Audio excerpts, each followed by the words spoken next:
Hey, everybody, welcome back to another episode of Two Legs. This is episode 231. We are mainly a Paul McCartney solo podcast featuring just on the solo career of Paul McCartney, although lately there's been so much Beatles activity and news, we just had to jump in with some Now and Then and Red and Blue. But obviously, we're back on Paul today, and joining us today is a very special co-host who we'll get to in 1 minute. But joining me today is my co-host and Two Legs co-founder, that's Mr. Thomas Hunyadi. Hello, Tom.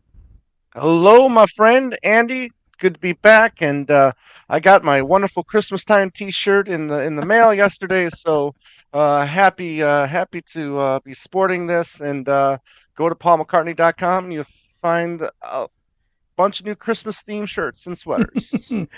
We are absolutely thrilled and honored today to have an icon in the New York radio industry joining us for this episode. God, I'm so excited to have and welcome Mr. Ken Dashow to Two Legs from Q104.3. Thank you, guys. Thank you so much for having me on. It's a pleasure. Happy holidays.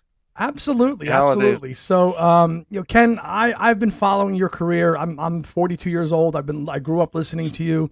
I don't go back to the NEW days because I was a little bit too young. Obviously, I just remember you more on Q, and obviously going to the fests over the years. I've seen you moderate, and it's just an honor, and it's just so great to have you on. And you're still carrying on, the tradition and the legacy of the Beatles for everybody here in the New York area. For those watching, as you can see the bass behind me in my music studio here at home. This is my studio, my music room. And, what can you say? These kids from Liverpool changed the world. They were more of a force than almost any other musical force you can think of.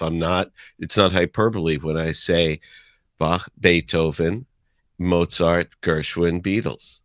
I mean, those are the seismic changes in what happened in music in our world. And the thing I always share about rock and roll, and I'm too old to physically fight, but I'll verbally fight anybody who disagrees with me, that the foundation of the house were the founding fathers, were Chuck Berry and Little Richard and Elvis and Jerry Lee Lewis and Buddy Holly, and all those guys built the foundation. And the entire house of classic rock, of any rock at all, stands on two pillars, the Beatles and Bob Dylan. And every room in that house, every band you love, is because of those two standing columns that hold the building up. That is a fantastic. I don't think I'll argue with you with that one. No way, no way. Ken, tell us a little bit about your background as an early Beatle fan, growing up in the New York area, and your exposure to all this. People ask. It's so funny, Andy. People ask, "Do you wish you were younger? Wouldn't you like to be younger?" Like, well, I'm aging, but would I like to have missed being a child and seeing the Beatles first time? To feel that rush, to feel your blood just like course through your body and go, what is this? To hear this screaming through the set, and my entire family, my older uncle, everybody with a smile on their face, seeing this lightning bolt of energy coming through the screen. No, I'd never want to forget that memory. It changed the world. There was top 40 radio in New York City. There was WABC, who were the All-Americans, and WMCA, the good guys. And it was a battle over who would get the Beatle interview and who would get this and that. The world was Beatles. And there was an energy that came to it that's all that mattered. And look, the Swifties have it now, and it's wonderful because by all accounts, Taylor Swift is a kind, cares about the fans, takes care of her crew and her immediate family, her working family, just tremendously. She's beloved. She's not a screamer, yeller, backstage. It's all about helping everybody she can. So I'm all for that. The music doesn't resonate with me the same, but I'm all for somebody who's a good person, like being the next sensation and, giving kids like self-worth and being proud as opposed to go kill the next person, and it's funny. Of course you would connect with Paul McCartney. Of course she and Paul would be friends, like-minded people. But the one thing, and it's not my thing, it's Stevie Van Zandt's, the one thing is the Beatles were the first band to evolve. Everybody else, once you found something, that's what you did until the world told you they were tired of it. And, the Beatles own the world. They're the Mop Tops. And what do they do? 2 years into this, they fire the Mop Tops. And then they just fire them. And then we become a different band in Rubber Soul and Revolver. And now we fire that band and become a completely different psychedelic multicolor band of Sgt. Pepper's and Magical Mystery Tour. Huh. And everybody's wearing polka dots and stripes and Right. bows and things. And the next album comes out and they're in black and white and shirts and vests. Like, Not many bands can say they can do something like that either. Change it up a little bit and be as successful as they were with the previous album. That was changed from the previous album. I mean, you can't do that. I mean, listen, I'd like to compare sometimes, like, Magical Mystery Tour. I mean, that flopped hard, right? But they were still able to carry on, be successful.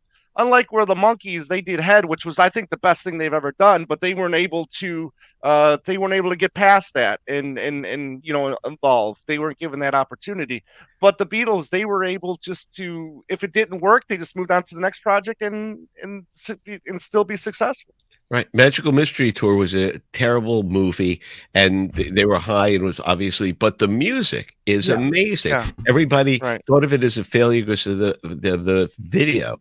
That there's nothing to it. It's the album that has hit after hit on it, and don't let what didn't work for the film of what it is affect how great the music is, which I see, Andy, you've got Now and Then behind you, been listening to Red and Blue. The remix of I Am the Walrus, the remix of that stuff is absolutely incredible. What Giles did, to me, he took a toothbrush and cleaned every single track.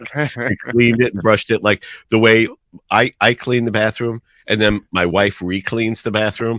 Like that's it to her standards. That's what Giles Martin did: a toothbrush and a Q-tip and cleaning every single inch.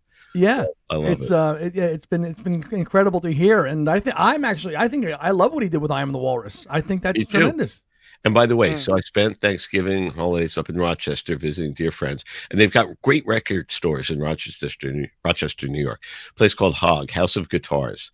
Armand, they started with his brother when he was a teenager. Somebody was able to get him a violin bass, a Hofner bass, and he borrowed $500 from his mom. Can you get more? And that launched his business as a teenager by selling Paul McCartney basses. How could you lose? But I said to him, hey, so the blue and red Beatles, is it selling? And when he stopped laughing, he said, listen, the greatest gift any record store owner ever has are the Beatles and the Rolling Stones. I've got a new Rolling Stones album and a Beatles album, and I go to open it on Black Friday, is record store day up there. Yep. There are 900 people lined up outside my store at 9 a.m. and they're not people our age, meaning me and him. He goes, it's all folks, Andy and Tom, your age and younger, to buy these albums. And it's not for, the one thing that drives me nuts, the trolls, just stupid trolls.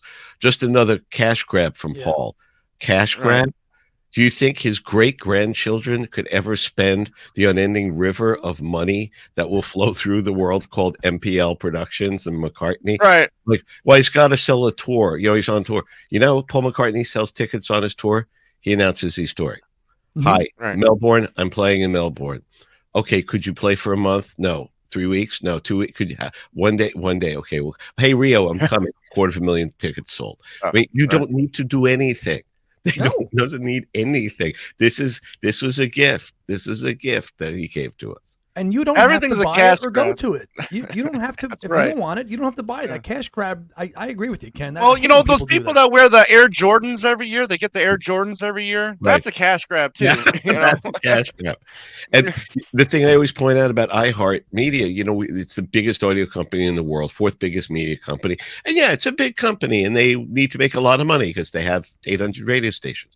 When Now and Then came up, we played that on virtually every music station. We have 800 stations at 10 a.m. Thursday when it was released. We did a national rollout and played Now and Then on the top 40 formats, on the adult contemporary formats, even country formats, maybe not rap in Spanish, but everybody else did it. And we didn't say, here is the last original Beatles track, Now and Then, brought to you by Home Depot.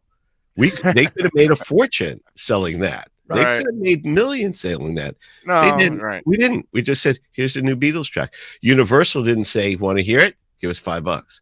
Nope. It's out there, ubiquitous. You want to buy it? Sure. Well, you can buy it, copy, but you can hear it literally anywhere for free. Like, just if you're going to rip something, have a clue. And then, well, I don't think it was a very good song. Oh no, it wasn't a day in the life, huh? Was it supposed to be? Do you get the context? There's a cassette that was labeled for Paul, and there were 3 songs on it. And the third one they couldn't work with because they didn't have the technology to separate his piano from his voice with the TV that was playing while he recorded it. But guys, for the life of me, a cassette that was originally labeled for Paul, and he sings Now and Then, I Miss You. How did Paul get through that without like scream sobbing? How was he able to stand there and verbally sing harmony with him? I don't know how the weight of that, how he got through it. I couldn't. No. If we couldn't, how could have he? So it speaks to if I was crying my eyes out hearing it, how did you with headphones on hear John in your head singing that? I mean, I'm tearing up just thinking about it. The weight absolutely. And you guys know all the weird Beatles juju about Now and Then with George and Paul, the clock that George Harrison had. Oh yeah. I mean, he's walking by a shop years ago, and there's this clock that says Now and Then. That's interesting. Right. Everything with these 4 guys, everything had this weird kind of like thing. Meant to be. I mean, all the above, and here we are, 2023, still relevant in all of our lives. You know, and God bless for that. And whoo, I mean, just getting goosebumps even just thinking about talking about it again. And it's already been a month since, about a little bit 5 weeks since the song came out. And right. Yeah. Are you guys still playing it? Is it in the rotation? Yeah, we played. I played on Breakfast with the Beatles all the time by request, and it's here.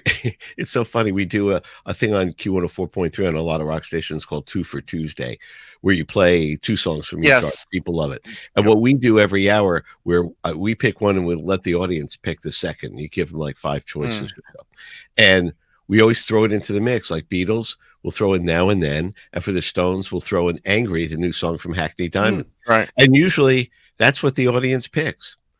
And you know what? Again, it's my favorite meme that was running around the window saying "New Beatles and Stones, new Stones album." Yeah, Stones. How far back can we turn that clock?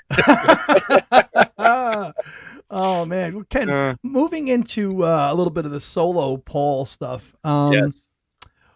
In broad terms, I mean, what period of Paul's, solo career do you enjoy the most? I mean, we've covered everything on our show, from everything from his orchestral stuff to his experimental stuff, Wings, obviously.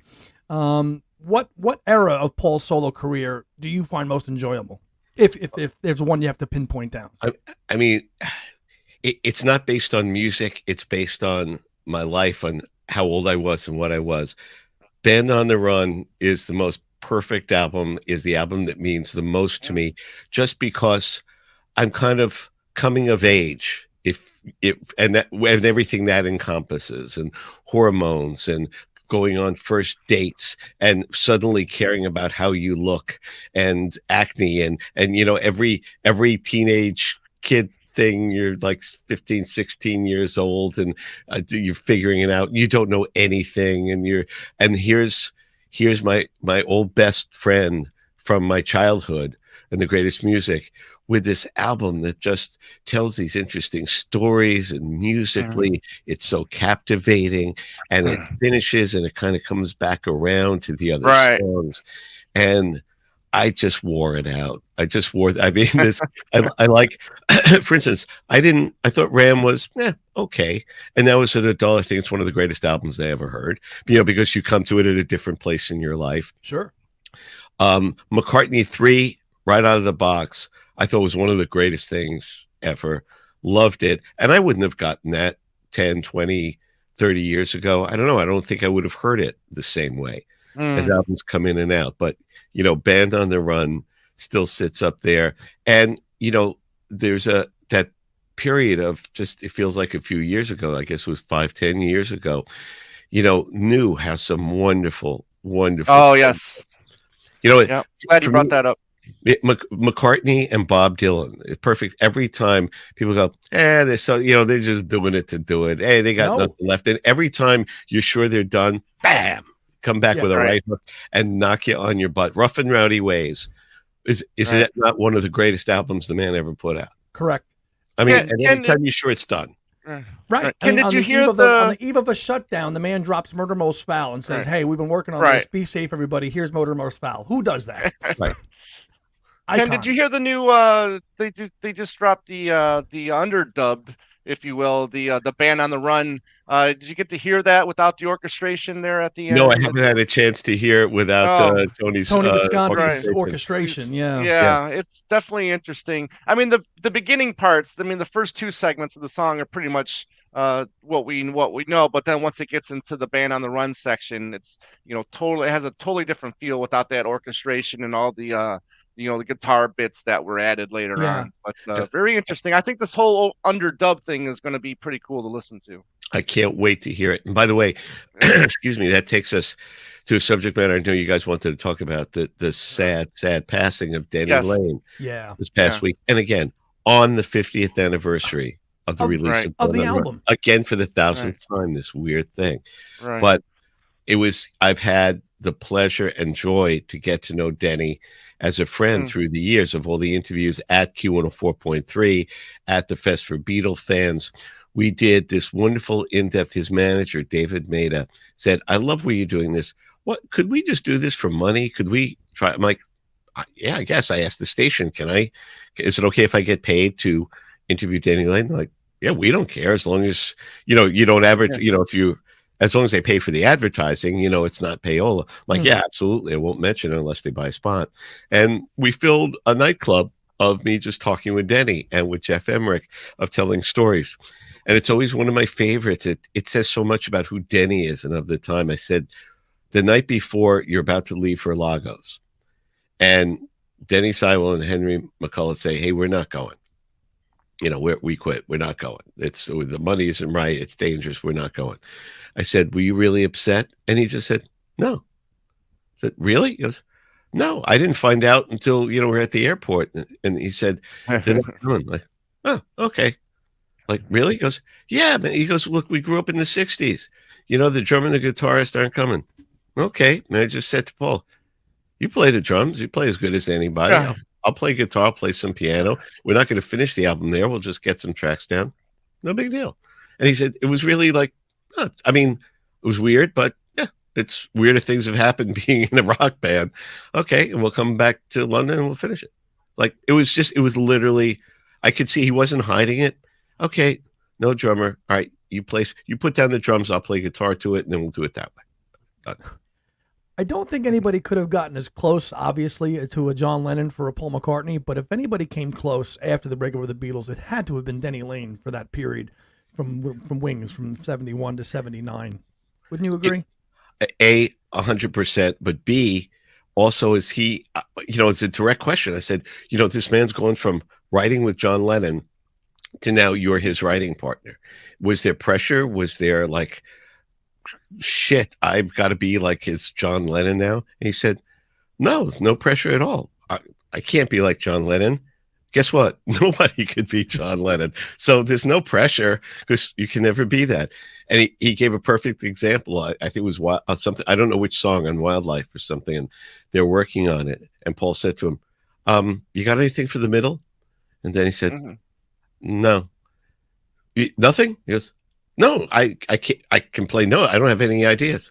"Oh, come on, you must have something." He said, "You're bloody Paul McCartney. You write something. Look, I'm gonna go. I know how it used to work with you and your friend, but I'm gonna go home, have a bottle or two of wine, and tomorrow I'll have something for you." He goes, "That's how it works in the real world, Paul." Right. I can't just come up with it on the spot. We don't just sit with the other guy and go, what's the next? What comes here and is perfect? Oh, it's this. Yeah. No, don't put that there. Put that. I mean, that only happened. There's only two people in the world that could do that and just knock out perfect songs on the fly. Sorry, I need to get high and think about it for a few hours. And yeah, it's sad that obviously we knew he was ill, and it just obviously he just did the City Winery in the New York area, I believe in February of this year. Yeah, Ken, I'm sure you were there. You had that? His bandmates are devastated. It's so sorry. I was at a show last night, and Steve Holley was there, the drummer from Last Duration with me. Yep. And Lawrence Juber is a dear friend. And Yeah. both of them and Denny Sywell, everyone is just crushed. They love this Yeah. movie. They if you think about it, is restarting one of the most interesting choices I think any musician has ever made.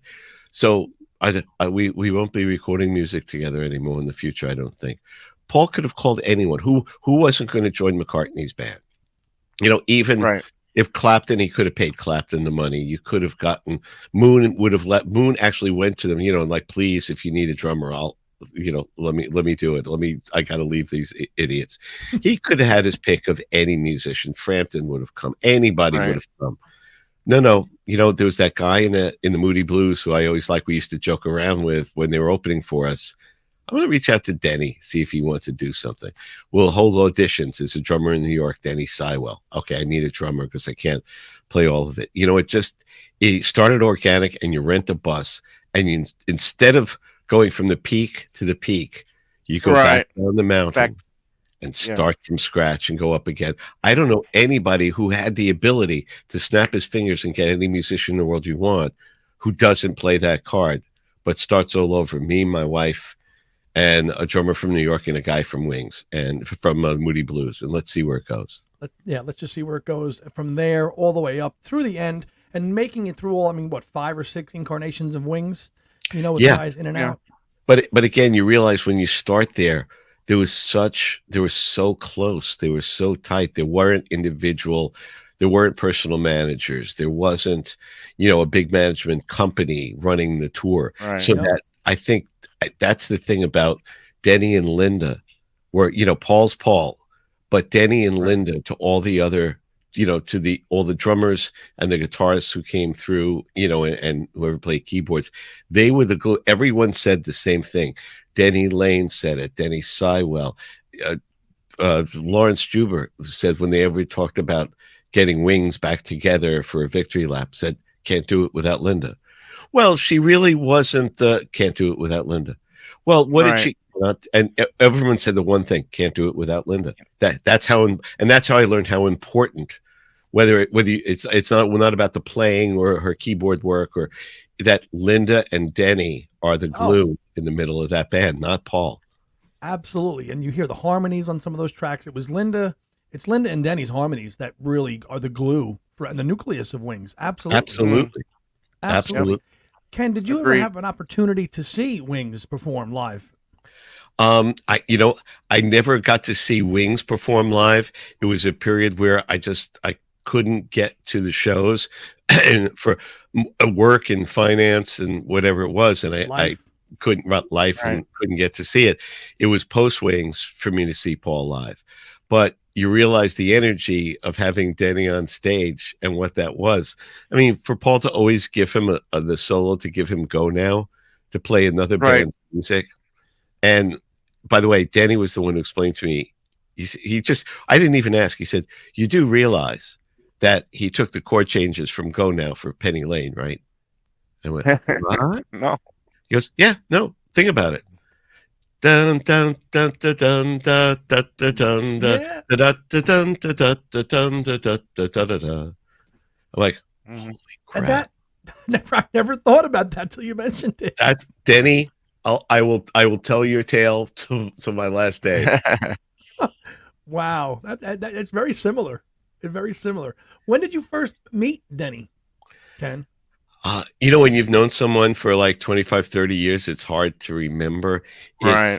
Was it a Fest for Beatles Fans, or did he come up? I think he probably came up to the radio station. I've been doing Afternoon Drive in New York at Q104.3 for 25 years now. I've been on the air in New York for 41 years. It's crazy. When you think about, because it just feels like I do something I love. You're not looking at your watch waiting for it to end. I love what I do. I love the music. And for the past 2-3 years, it's been Breakfast with the Beatles also on Sunday morning. So it was probably a Beatles show thing, an interview, a project he had probably 25 years ago or so where we first met. And, he was just so effortless. It was just so easy to hit it off with him. Yeah, he was. I got a chance to meet him at a couple of fests and took a picture with him, signed Wildlife, and he was just a great guy. If you've ever seen the even his period, although brief, with the Moody Blues, is still. I mean, that whole first album, Magnificent Moody, is awesome. I know. So Stevie Van Zandt is a friend, and he hates prog rock, and I love prog rock. And he always recalls Justin Hayward and John Lodge, the people who killed the Moody Blues. I'm like, no, that is the Moody Blues. Otherwise, they would have stuck in the old world, like you said. They wouldn't have evolved. Moody's a populous, and we can do that till the sun comes up. But I said. After Denny, they invited Denny to be part of it in the induction in the Rock Hall of Fame. Yeah. And he had come up like that week while he was in New York. And I had set it up when he walked into the station to have trumpet flourishes, and I had garlands and things. And I bowed. I had everybody bow and curtsy to him, and he was laughing his butt off. And I said, was it awkward at all? Like, for you to be there with the other, and he just looked at me like, no, we've been friends our whole life. Like you and Justin Hayward, and it goes, yeah, no, I love what those guys would do, and I cheer them on. I call them and congratulate them. I love listening to what they did. I said, because usually there's a little bit of he goes, no, look, I wanted to record. I wanted to make more records. All they wanted to do was tour. So I said, let me go to London and try to get us a new record deal, a better record deal. And they said, we want to tour. Well, we met these guys. And I went, well, go do it. He goes, and I, Ginger Baker for a little bit, Ginger Baker's Air Force and this. He goes, but I wind up, with McCartney and Wings. It all works out the way it's supposed to. I love them. They love me. We'd always get together for the holidays. And I thought, you always hear about band turmoil. And I hate that guy. And, what they did to me, they screwed me. And here's a vibe of like, no, good for you, Moody Blues. Keep on going. Keep the name going. They used, Mike Pinder, who was there with him in the beginning. Yeah. Go, Mike, go. He loved them. Yeah, Mike Pinder. I mean, obviously, Mike Pinder, Ray Thomas, Graham, and Denny. And I believe Clint Warwick, right? Was the original lineup? Clint Warwick, yeah. Of the original incarnation of the Moody Blues. And it was so cool to see Denny get his moment and be inducted, even if it was just for the one album. I mean, and for Go Now Alone, he should be. Yeah. And by the way, and I have no doubt you guys agree with me, one of all the bands that aren't in the Rock and Roll Hall of Fame that absolutely should be, and now it's not even really has anything to do with rock and roll anymore, but absolutely positively nothing to discuss. Wings needs to be in the Rock and Roll Hall of Fame as its own entity. If Clapton is in 3 times for the Yardbirds, right, for Cream and solo, McCartney absolutely has to be in for Beatles, solo, and Wings, because that is its own entity. It's its own entity. It's different from Paul's solo albums. That you bring up a really, really interesting topic of conversation that we've talked a lot about on our channel with a lot of fans who feel one way or the other. How do you? I mean, their Rock and Roll Hall of Fame's policy, though, seems to be that you have to be like a consistent group, and because Wings was so transient, maybe that's why they're not. Well, unless you're the E Street Band, and then you can get that in separately. The reality is, and look, our guy John Sykes runs the Rock Hall of Fame. So I don't know what I don't know what that is, but really, there's no rules. It's a star chamber, and it's just you pick bands that you like or that you don't like or that you think are cool. And now, because it's a big television production, right, now it's about bands that will draw TV viewers. TV ratings, yeah. So it's about how great a TV show it makes. And again, one of the advantages of being my age is going to the early Rock Hall of Fame dinners when it was at the Waldorf. No cameras, no TV show. And that was really fun because everybody's getting drunk. Everybody's talking. While the performers are performing on stage, nobody stops talking. It was all industry. And now, all the big shots are invited in tables, and the banks get corporate tables, and corporate. It's all corporate now. I would say not of the fans at the Barclays Arena, but of the floor of the people who are supposedly, bought tables in industry. Probably about 10-20% of it is the industry, and everybody else is just corporate America who's been invited. But they're not at the Waldorf, when it was all business, nobody stopped talking while somebody was making a speech. Somebody's being inducted, and you hear somebody at another table saying, That son of a bitch never made $1 million a show in his life until I took him, until he was, and it was all just bullshitting about the music business and the record business. Ken, did you have an opportunity to go to the Hall of Fame induction ceremony when the Beatles got in '88? No, I didn't. I don't remember where that was. I didn't get to that one. The one I was in that was bizarre was Paul inducting John Lennon. And everybody is just kind of braced. Nobody said a word, and everybody's got a tissue ready. Everybody's got their Kleenex ready. And the waiters even stopped moving. And Paul kind of, did it casually, in that open letter to John. And I thought, how could he skate over that? How could he not rip our hearts out? And then I thought, maybe he just couldn't go there himself. If he let himself just go there, and have gotten through it. So he did it kind of lightly, on the surface of it. And hey, John's a great guy, love meeting him, made some great music. That really, that's it. And I think, maybe it was probably just too painful to go there. Yeah. When he did it. But that's still, that open letter is still pretty heartwarming when you've seen the video of him reading it, But, being at, we're the opening, Good Evening New York City. I'm at Citi Field, Paul McCartney, 60,000 people, and with an acoustic guitar and nothing else, and he sings Here Today. Right. And it's 60,000 people in a stadium, and you can hear a pin drop. The only thing you hear is weeping. Mm-hmm. Serious, who does that? Who has that? Who could bring that people that emotional? And then just says, right, well, yeah. And then resets the mood, and off we go. But that always blows me away about Paul solo tours. 3-hour show, and the band gets a break. The band gets 20 minutes while he stands there with a guitar in a stadium, or in Rio, 250,000 people, and plays us some ballads. And you never have to tell the person next to you to shut up, because everyone's like this.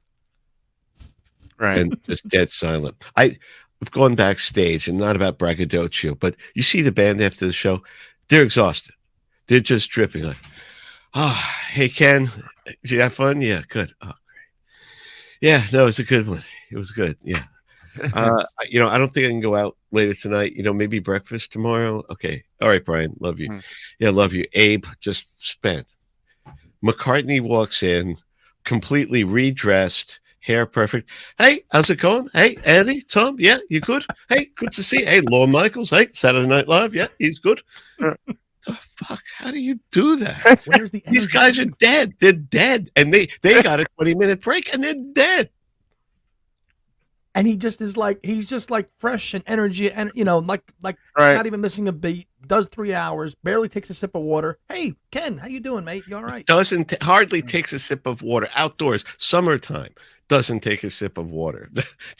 One of my favorite stories about that, a dear friend, we get friends through the years, Simon Kirk from Bad Company. He was at one of the shows, and I went back to see the band, but I had to go, and he got in to see Paul, got into the other room. And he said to Paul, how do you do it? He goes, what? He goes, I mean, not just how do you do it? I finish a show and people think I'm standoffish. No, I shower and I'm in a fetal position in my dressing room, waiting for the pain in my back, legs, and arms to subside so I can get home, so I can get on the bus. I'm just spent and exhausted. How do you do this? He goes, and I hug him. He goes, he's solid. This is not a frail man. He's a solid guy. He said, what, play 3 hours and you're fine. He goes, oh, we used to play 7-8 hours, on stage. This is nothing. And as Simon said, right, when you were 17, you used to play 7 hours on stage, and you're 80 now. So how? Never mind. And I always ask Brian Ray. It's not Paul is dead. I'm like, is Paul human? I'm just asking. Go on. Have you ever seen a screw or anything, or a battery? And it's, as Brian said, come to think of it, I've never seen him take his shirt off. So I'll, if I can look, maybe there's no navel. I will look. I'll make sure. I'll check. Well, very much like yourself, Ken. You said before you love what you've been doing for 41 years. When you love what you do, it doesn't matter. You can just keep going on and on. Like, look at yourself with your career and Paul's. It's, obviously one's radio, one's music, but you're both passionate for what you do. And when you love what you do, time does not matter. It stands still.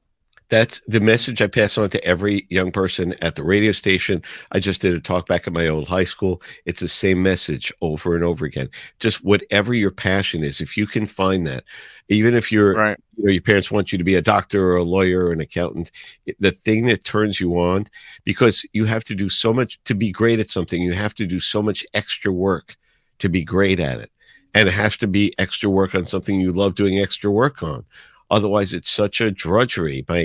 I just turned 65, and my financial guy said, "Do you have a date in mind you want to retire?" And I said, "Yeah, when I draw my last breath, if God is good to me, I love what I'm doing."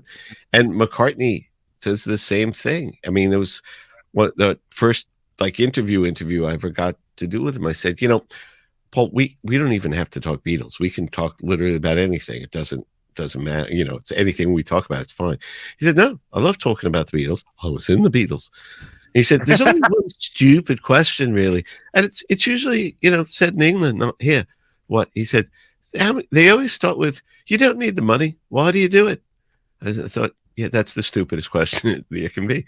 Like, why would you do something that you're great at, that the world loves you doing, that brings such joy and happiness to the world? Why would you not do that? Why would you stop doing it? Why would you stop doing it? Why? Ken, how many times have you been fortunate enough to interview Paul? Interview him only twice, but fortunate enough to meet him, a small handful of times.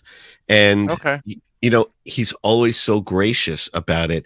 And, the Chris Farley sketch on Saturday Night Live, he knows how nervous you are talking to him. So when he says hello, he'll talk for a minute to let your brain settle down and get over this and get past it so that you can have the conversation. I noticed that a couple of times. Like, he'll talk for a bit so you can calm down and talk to him as a person. Okay, great Paul story backstage. This is from Brian Ray, and if Brian's mad, he's cool. They're playing L.A. and Christopher Walken comes backstage to meet Paul, and Brian goes, "Oh, Christopher, I love Christopher Walken. I got to meet Christopher Walken. Wait, I'm not going to interrupt him until he meets the boss." And he walks up to Paul McCartney. Hey, Chris, Paul, and he explodes crying, and Walken just falls into Paul crying, and Paul holds him and pats him, and he kisses Paul's hands and says, "The love you take is equal to the love you make," and walks away. And Brian's sitting there, and Brian's sitting there and goes, "Yeah, probably not the time to go over and meet him and try." He goes, "Those are the moments that reminds you, oh yeah, the boss, my friend, the guy who runs the band, who we always kid with and joke around with. That's right. That's Paul McCartney. That's who he is." Isn't it amazing that he has been with these guys for 2 years now? I always say to Brian, longer than the Beatles. He goes, longer than the Beatles, longer than the Wings. Yeah, it blows our mind. And they do nudge him towards songs. They do. He never played Helter Skelter. It was Brian and Rusty, and Ava said, we can knock this out. No, we can't play that. Just can we try it at soundcheck? We've worked it out. It's a great song. Let's steal it back. Like Bono said, let's take it back. Why let him have the song of something evil? Let's play it because it's a great song. And they were, and no. And finally they're like, "Well, if you want to give it a shot tonight, let's see how it goes." And there's the eruption and it's in. He said, "So you have to be careful with how much, because we'll all be little kids going, oh, can we play this one? Oh, can we play that one? Can we play this one? Can we play that one? Can we play this one?" Because we all want to do that. Right. But we kind of huddle together and pick and choose which one we're going to push at soundcheck. Pick one to try out on the boss. That's awesome. We don't, instead of all hitting us with all of our individual requests, let's come up with one song we can hit him with. Right. Say yes. Exactly. Wow. Ken, I know we don't have that much time, so maybe we can end it with I've only been going to the fest this will be my third in February. It'll be my third time going to the fest. You've got a long history. You got a long history with the fest. Talk about starting to get into the fest and your times there, because I really enjoy it. Because you're the guy on the main stage, man, all weekend long. Yeah. I've never, I heard it existed, but I never went. I didn't know what it was before then. I started doing the Beatles show, Breakfast of the Beatles, and Mark Lapidus reached out to me and said, we do this Beatle Fest and you need to host it. Like, yeah, I never did those things. Like, yeah, well, you need to host it. And I thought, okay, I'll do it once. We'll see how it is. And it was a blast. And you realize as soon as you get there, that's where you're supposed to be. I am the right person to be at that thing for that people, to see fans and for us to interact like that. That was absolutely magic to do. And it's continued, and you see little children who've grown up, and you see kids who've grown up and they've brought their children now over the past 20 something years. You meet teenagers and now they're young adults, and it's like a Beatles Thanksgiving is the way I describe it. It's people coming together, new people, and a lot of the artists are the same that we have, of Mark Rivera, who in addition to playing sax with Billy Joel is Ringo's music director. Right. And the great stories, and Denny Lane was such a big part of it, and Denny Sywell, and Lawrence Juber comes as often as he can, who's a dear friend. And the whole idea, for anybody who hasn't gone to the Fest for Beatles Fans, it's not about gossip. It's not about juicy gossip and sex and drugs, because honestly, it's not about sanitizing it. That's boring to me. Oh, you're in a rock band and there was sex and drugs? Yeah, I kind of figured that part out. It's about the music. It's about how things created. And that's the magic of what it brings the audience closer to how it all happens. And that's why I do the live breakfast with the Beatles for their birthday whenever I can, and get musicians together to talk about absolutely, what it means. I mean, George Thorogood, perfect example. For John Lennon's birthday, in October, we did it live from the Foxwoods Resort Casino, and I reached out to George Thorogood, who's a huge Beatles fan. He is us.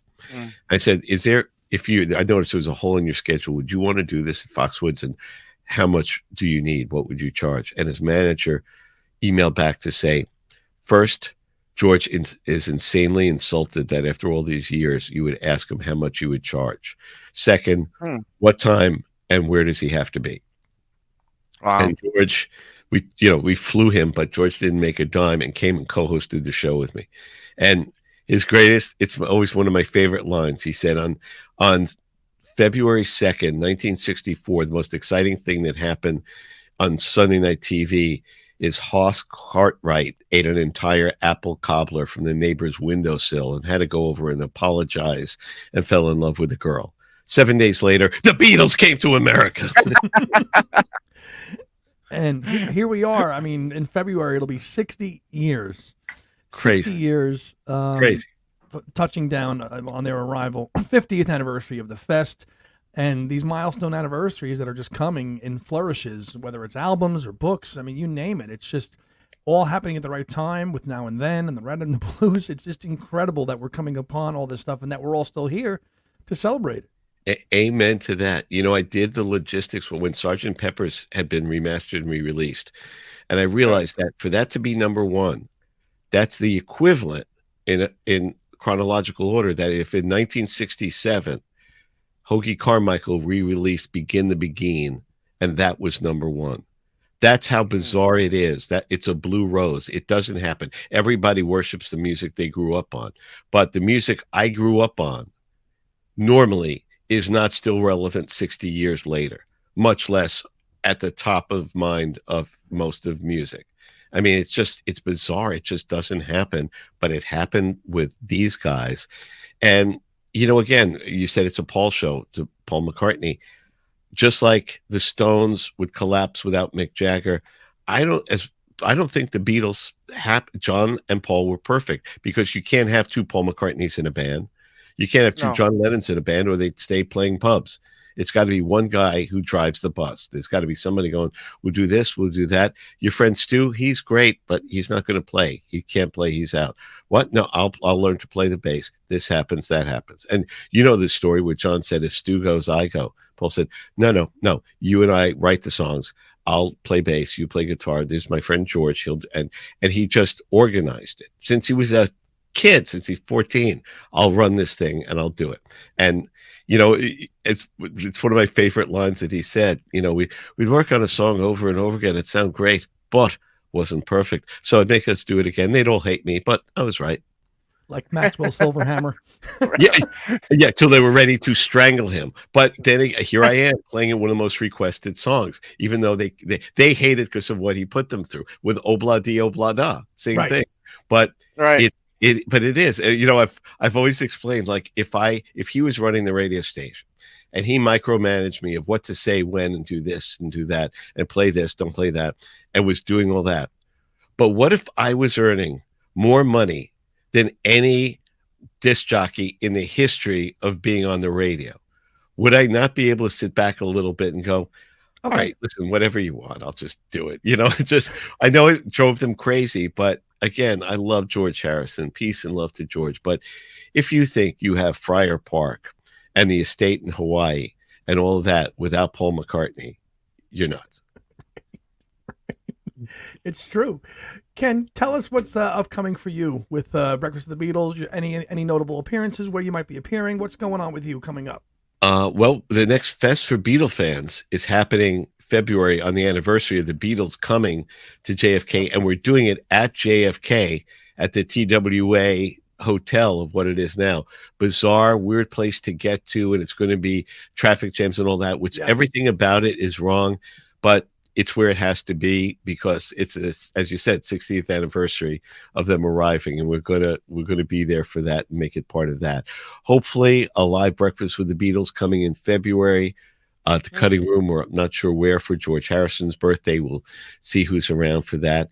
And what can I say, guys? Whether you're listening over the air, online, on your mobile device, on the iHeartRadio app, thank you so much for listening to Q104.3 for classic rock. And I say this with total bragging rights. In my 42 years of being on the radio, we've never had higher ratings. It's the highest rated rock station in the history of New York radio, the most listeners of any rock station in America. And the pandemic started it where suddenly, instead of streaming, people needed a friend. Rather than just listening to your Spotify playlist, you needed someone to say, how are you doing today? Did you go out? Did you take a walk?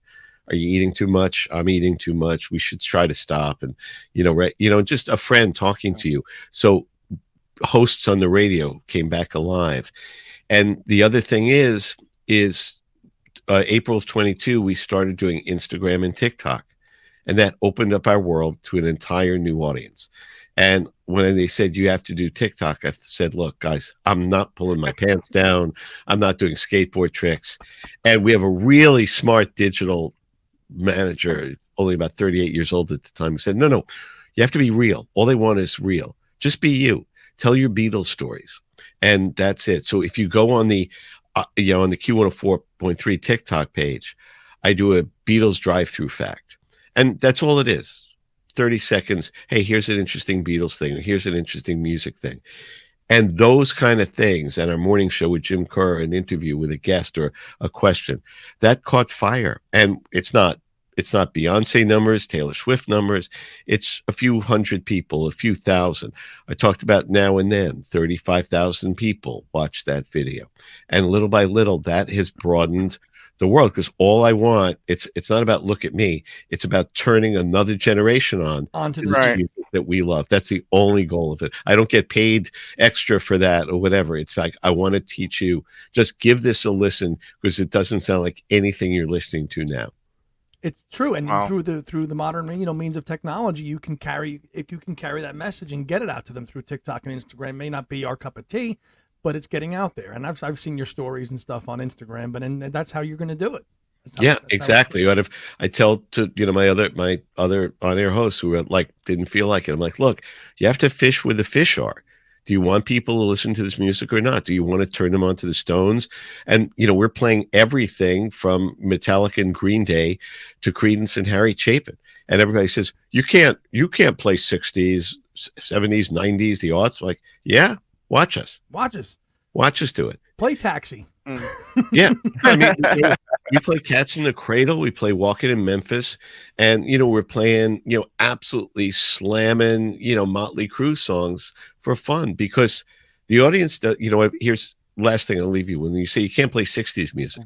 Well, is 60s Mrs. Brown, You've Got a Lovely Daughter, or is it Purple Haze? You know, Sunday mornings, I can play Annie Beatles during the afternoon drive. I'm not playing I Want to Hold Your Hand, but Lucy in the Sky with Diamonds and Strawberry Fields and Revolution and Hey Jude, you know, songs of that era. When's that ever going to be? Not like Come Together and, you know, Here Comes the Sun. Those are, it's timeless. That's not a sell by date on those songs. You know, when you play a psychedelic Beatles song, that is even cooler to somebody who's 19 and just smoked pot with his friends for the first time than it is to anybody my age. Like, holy crap, what this is it. They're doing, you know, it's the same turn on to the next generation, because what's the music saying? Peace and love, peace and love, peace and love. Pretty universal message to understand. Friends. Yeah. That's how you get through the life. Absolutely. Well, listen, Ken Dashow, Q104.3 radio station. Thank you so much for some time today. Andy, Tom, thank you so much. Yeah, and if you want to find me, whatever, Q1043.com. That's the easiest way to find me. I'm there. You see on air, whatever, and all our stuff is there. Afternoon Drive hosted locally here in New York. If you listen to it, also on iHeart, on the iHeart radio app, and also Sunday mornings, Breakfast with the Beatles every Sunday. Tom, thank you. Andy, thank you. Tom. Yeah. We'll see you at the fest. We'll see you at the fest. Sure. We'll be there. Okay, it's a deal. Peace and love, everybody. Take care. Have a good day. Take care. Bye. Well, that was a lot of fun, wasn't it, Tom? It definitely was. Definitely was. Listen to him. I mean, obviously he's got tons of stories, and it would, you know, maybe we can get him back on again and he can tell some more stories. But you know, that's fascinating to be able to have all that long history with all these members of, you know, Wings and just Beatles related people, you know, to have that long history with them and to be able to call some of them friends, you know. I mean, that's and I know it must be tough, and for our audience outside of the New York area, it's probably like, well, who is this guy? But he is an icon of the New York radio scene here in this area. I mean, this man was on WNEW FM, which was the classic station that John Lennon was on many times with Scott Muni. You know, he started his career there, and then he's been at Q104.3 as he said, for the last 25 years. And he is just he's a deliverer. You know, he's a messenger of the Beatles' message through and through. You can hear him every Sunday, and I know it might be difficult. You know, like, well, who is this guy? But check him out. I mean, I know there's Breakfast with the Beatles shows all over the country. All over the country, yes. There's all over. I mean, obviously, Chris Carter has his on Sirius XM, which is that's every day. That's show, and that's fantastic. And he does theme shows. Dennis Mitchell has a Breakfast with the Beatles. Ken has his. So there's so many all over the country. Chicago, I believe, has one too. Right, Tom? Yeah, there was one in Arizona as well. There was. So yeah. But I think well, no, never mind. But anyways, yeah, I mean, I've heard him in Chicago. I heard him in Detroit. I've heard him in Arizona, and then obviously Chris Carter, when, you know, the one he had going in California was the one, you know, I would listen to. Yeah, I didn't really know about the Sirius XM one, but and he does that show out of LA, so it's with the time difference. It's really early for him, right? When he does that. Well, that's fine. I mean, if that's the only job he has to worry about, then, you know. But listen, it's great that these DJs are connected, and somebody like Ken Dashow. I mean, who I've been listening to him since I was a teenager. To have him and give us 45 minutes, 50 minutes of his time to talk to him, you know. And I've emailed with him and corresponded with him before, you know. But to actually get, you know, a chance to talk to him, you know, one-on-one, even virtually, and we'll meet him in person at the fest, and, you know, who knows, you know. But it's it was a blast to have him. Like, we could have talked to him all day. Oh, all day. Absolutely. You know, and just had a fun time too, you know. I love how he said Steven Van Zandt does not like prog rock, which I kind of knew that, but if we had more time, I would have told him, tell Stevie to wake up and smell the coffee and get on some prog rock, will you? I mean, he's definitely a rock purist, but I mean, you could definitely tell that he's not having any of that prog stuff. He's not into it. It's blues and rock. He doesn't like that. Yes. But I love how Ken loves prog rock. So that's why I was like, cha-ting. Yeah, there you go. You got another one on your notch there, buddy. Another progger. It's Genesis and Yes and all the good stuff that goes with it. But very and good, you know, obviously, maybe, you know, he was very approachable. Contacted him. Gave him our links, and he said, sure, no problem. And we scheduled it, and I'm glad that he gave us the time to do it. Great. Can't wait to see him at the fest. So, What else We is touched cooking? on it. We touched on it there during our show with Yeah. talking to Ken, but this we got the the underdub of Band on the Run. Mm. I mean that's getting me pumped to hear the rest of it, because there's so much orchestration going on. Like the beginning of No Words, where you get it's the orchestration at the beginning, and Yeah. then it goes into the guitar lick.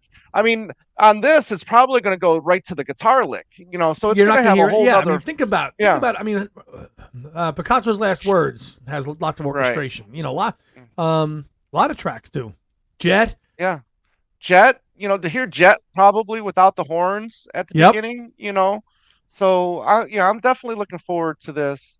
This band. I mean, it's giving me some more excitement for it. I mean, Well, obviously we've because got so how many else can copies. we have Right, 15 copies of it? How else are we going to right, get excited for it? And Paul realized right. that and said, "Okay, let me give him something else that's a little different." But it's his version of the stripped down thing that the Lennon Yes, Camp did with Double Fantasy back in 2010. Same thing.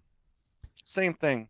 So that's gonna be fun. I And I think it's love gonna be fun. for the vinyl. I love the white slip cover. That looks pretty sharp. Yes, yes. I'm definitely into that as well. That'll look And very then by nice the on the shelf. time and then by the time this is posted, maybe we might get another copy of McCartney 3. Oh, Christ Almighty! You, Well, thanks to the lurker and fan and yeah, the original co-host that your cousin right, is, Mr. David yeah, Gargolino.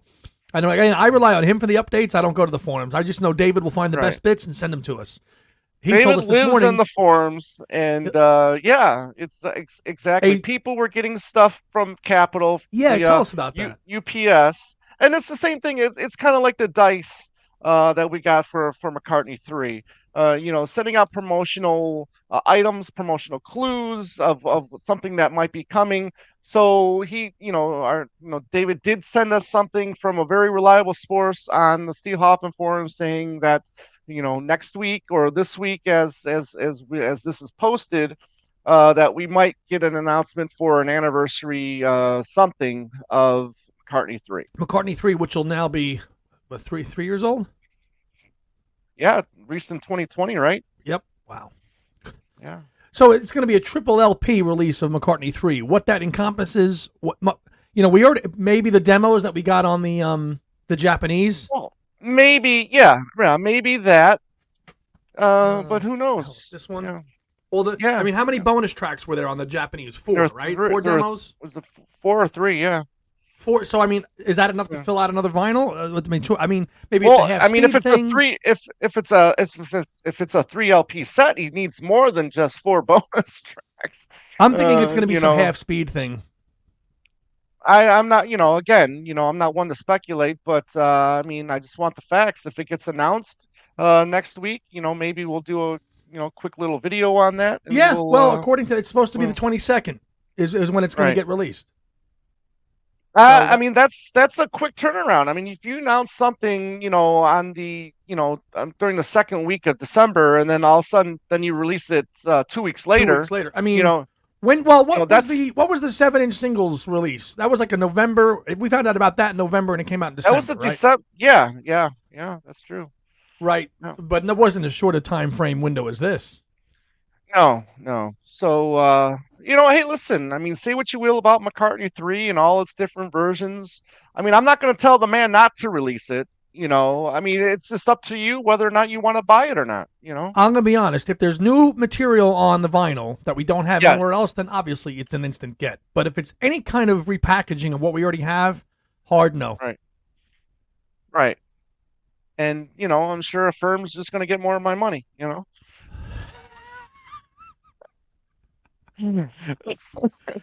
Show us that shirt. We So- couldn't see it before. All right. So, so it just says wonderful Christmas time right there. Yeah. Let's see here. There you go. But yeah, Paul McCartney underneath there. So it's a nice shirt. I mean, it's comfortable. I don't, I haven't washed. I mean, just got it yesterday, so I haven't washed Oh, it's it got yet. the newness And, feel still. yeah, it's got the newness feel. Hopefully, it doesn't shrink too much. So, you know.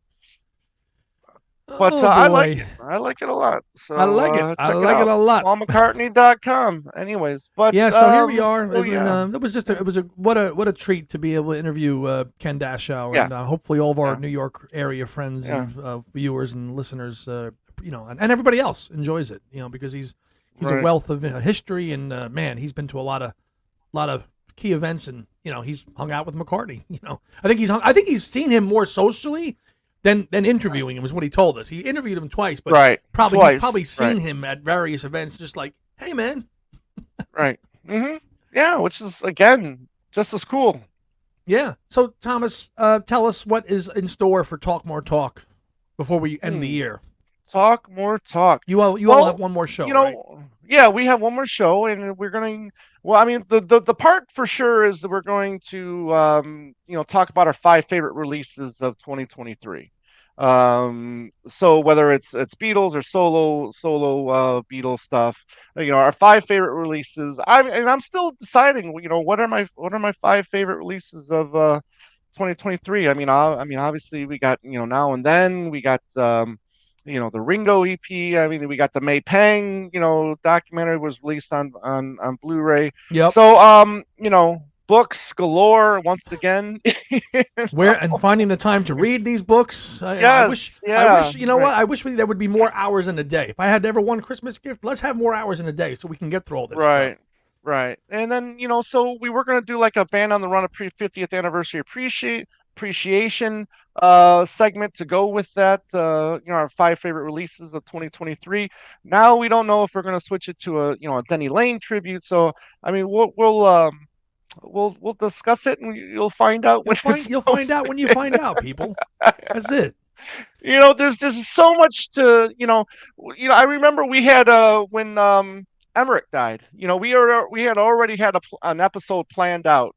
But then he passed, and obviously you have to talk about it. I mean, that man was very important in the in the Beatles and solo Paul. Right? I mean, he's done so much. I mean, he won the Grammy for engineering for the Band on the Run album. Certainly did. So and so then very proceeded to get his foot electrocuted in the Virgin Islands when doing London Town. Right. So, unfortunately, deaths happen, and we got to talk about them and appreciate as we do when they're alive as well, right? Yes. We try to appreciate what each member has given to the main person, whether it's McCartney, Lennon, Harrison, Starr. So it's sad, but Denny Lane is unfortunately passed, and it was great hearing Ken's stories about meeting Denny over the years. Really close. That was that was really nice. But yeah, I mean, he gave a solid 10 years of his expertise or talents, if you will, to Paul, to McCartney. Yeah, to Paul. And we've I'm talked just so about glad it before. that they patched things up, and they were things were not. Well, that's the thing, right? Yeah, I mean, with Denny Sywell as well, he's because Denny is always he's said on this show, I mean, that he regrets the way he left, and they were able to, he was able to patch things up with Paul, so that's good. I mean, Paul, as we learned, he did help with Denny's expenses, with the hospital and stuff like that. So it sad, but obviously, the music's here forever and to be appreciated. Yes. And if you don't know a lot of it, man, that's why music is the best. The artist can pass on, but the music is forever, man. It's forever.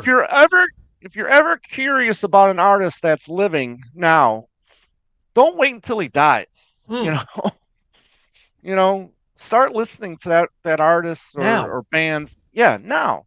Don't wait until it's too late. Now. Yeah, now. Very good, buddy. That's going to wrap us up, really, for episode 231. Yes. It was a blast. Subscribe to the YouTube channel. Thank you, everybody, for subscribing. Almost at 2K. Thank you for, everybody that listened to the Ken Womack show, which is, I don't know if it's hit 10K yet, but it's damn near close to 10,000 views, which is by far our most watched show. So thank you for that. And look, we got a new year coming. We're going to finish the December strong, and I'm looking forward to seeing what we bring in the new year. But so we're definitely going to get dedicated back to just solo McCartney. We did talk a bunch of Beatle Paul this past year, right? Whether it was ranking the red songs yeah, right. in the blue period, now and then we just did the Magical Mystery Tour, so we did talk a little Beatle Paul this year, but we're going to definitely get back into heavy really the last Paul. quarter of the year was obviously, and that was just given everything that was, as we talked about with Ken, everything that was out, the Red and the Blues, the Womack book, now and then. I mean, we had to talk about it a little bit, but for you diehard Wings fans, we'll get back to you. For the Wings fans. For the Wings fans. So too many people. too many people for the Wings fans. For Tom, I'm Andy, and we'll see you next week on Two Legs. Peace out. Take care. Take care.